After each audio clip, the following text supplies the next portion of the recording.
ಇಂದು ನಾವು ಕನ್ನಡದ ಆರಂಭದ ಬಗ್ಗೆ ಮಾತನಾಡೋಣ. ದ್ರಾವಿಡ ಭಾಷೆಗಳ ಹಿರಿಯನೆಂದೇ ಕರೆಯಲ್ಪಡುವ ಕನ್ನಡವು ಹಲವಾರು ಹಂತಗಳಿಂದ ಬೆಳೆದು ಬಂದಿದೆ. ಅವುಗಳಲ್ಲಿ ಪ್ರಮುಖವಾದವು ಎಂದರೆ ಪೂರ್ವದ ಹಳೆಗನ್ನಡ, ನಡುಗನ್ನಡ, ಹೊಸಗನ್ನಡ, ನವಗನ್ನಡ. ಈ ರೀತಿ ಹಲವಾರು ಹಂತಗಳಲ್ಲಿ ಬೆಳೆದು ಬಂದಿದೆ.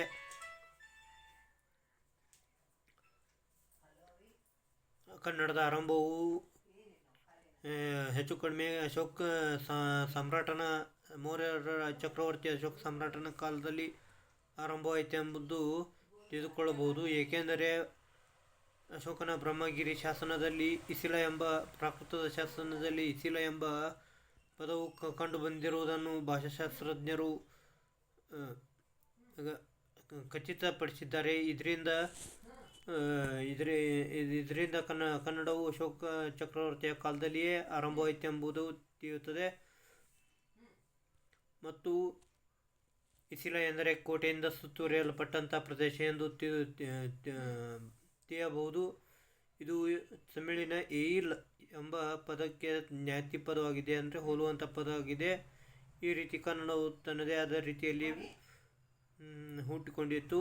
ಮೌರ್ಯ ಅಶೋಕನ ಚಕ್ರವರ್ತಿಯ ಕಾಲದಲ್ಲಿ ಬೇರೆ ಬೇರೆ ಅಕ್ಷರಗಳನ್ನು ಕೂಡಿಸಿ ಕನ್ನಡದ ಪದಗಳನ್ನು ಸೃಷ್ಟಿಸಲು ಪ್ರಯತ್ನಿಸಲಾಯಿತು.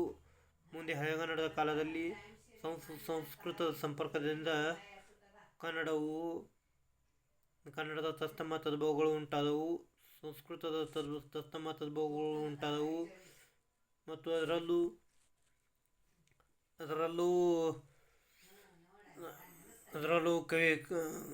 ರಾಷ್ಟ್ರಕೂಟರ ಅಮೋಘವರ್ಷನ ಕಾಲದಲ್ಲಿ ಶ್ರೀ